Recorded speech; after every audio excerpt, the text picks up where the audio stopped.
Good morning. You're listening to FortDaily.net, and I'm Kemp Harr. This morning, my guest is Paul Shahriari, the co-founder and CIO of Ecomedes.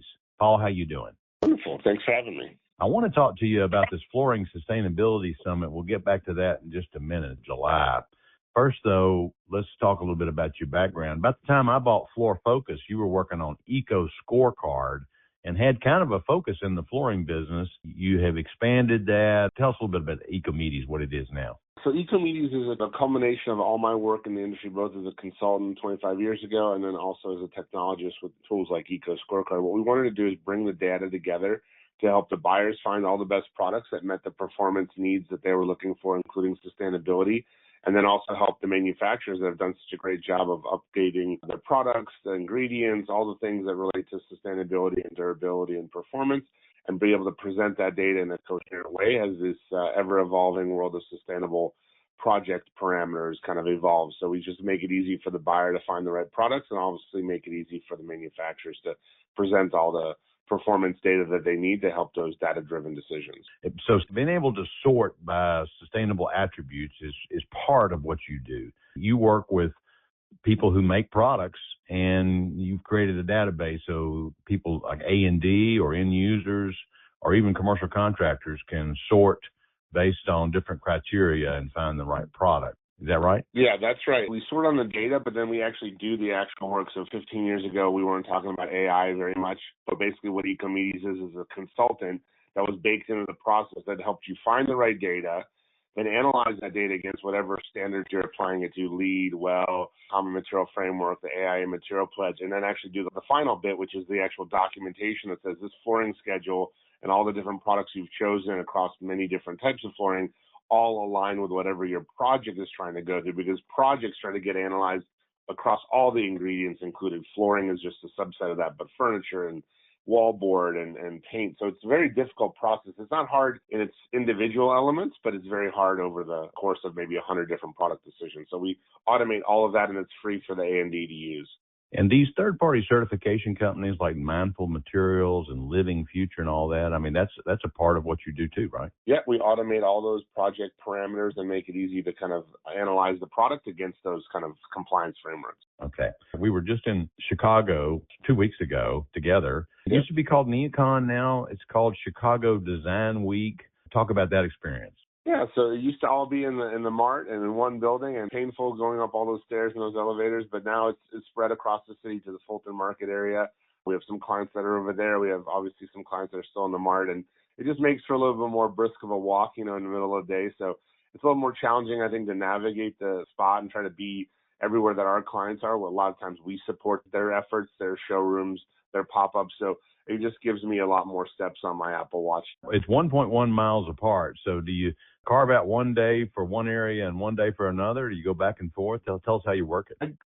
I go back and forth. Actually, a lot of my clients will have an event that I have to speak at or a panel to be on in the morning. So I try to kind of orientate myself, half day one place, half day the other. In one day this past week, I was actually in both places twice. I didn't plan those out very well, so I was just kind of running back and forth and taking advantage of some of those rickshaws and the shuttle bus service. I was going to ask you how you got back and forth. What's the best way? I think the best way is out of those little rickshaws. Those seem to get going pretty fast, but the bus system isn't terrible. It's just you got to wait till about 60 people get on a bus. So sometimes those little rickshaws are also free, and you just see a person, and usually you get the open air ride, a little bit of a good conversation. They usually fit between 2 and 4 people, so you get to maybe go on a little outdoor adventure in the middle of the day, and kind of breaks the monotony of a trade show.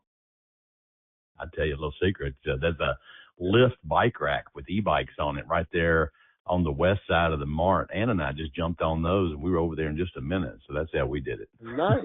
Definitely try that next time. I'll be adventurous. What did you think of the tone of Chicago Design Week? It was kind of upbeat, wasn't it? Yeah, it definitely was. There was a lot of excitement in the halls and in the walkways, and I think a lot of cool product is coming in. I liked some of the colorways that I saw from a lot of the brands across all the different product types, and I do think there's a little bit more optimism.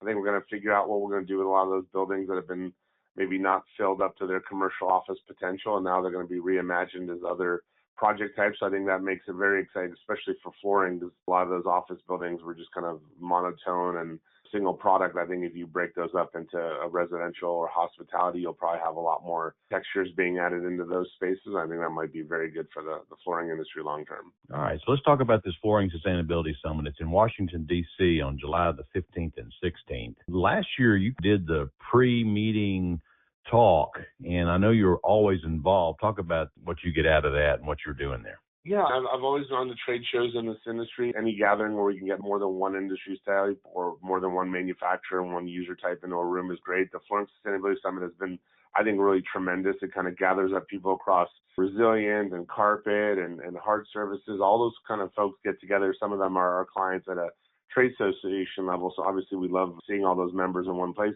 It is the only place where you're going to see a flooring-centric conversation on sustainability performance. And this year they're going to have similar array of speakers talking about rating systems, the evolution of certifications and eco-labels, and just like probably focusing a lot more on the performance side of things as we get more and more buyers looking at longevity, durability, the economic drivers of some of the elements like circularity. I think there's going to be a panel on carbon as well because a lot of buyers are still concerned about that. So really great opportunity to kind of get in, get out of a city in 1.5 days, I think is the total programming length, and great conversation.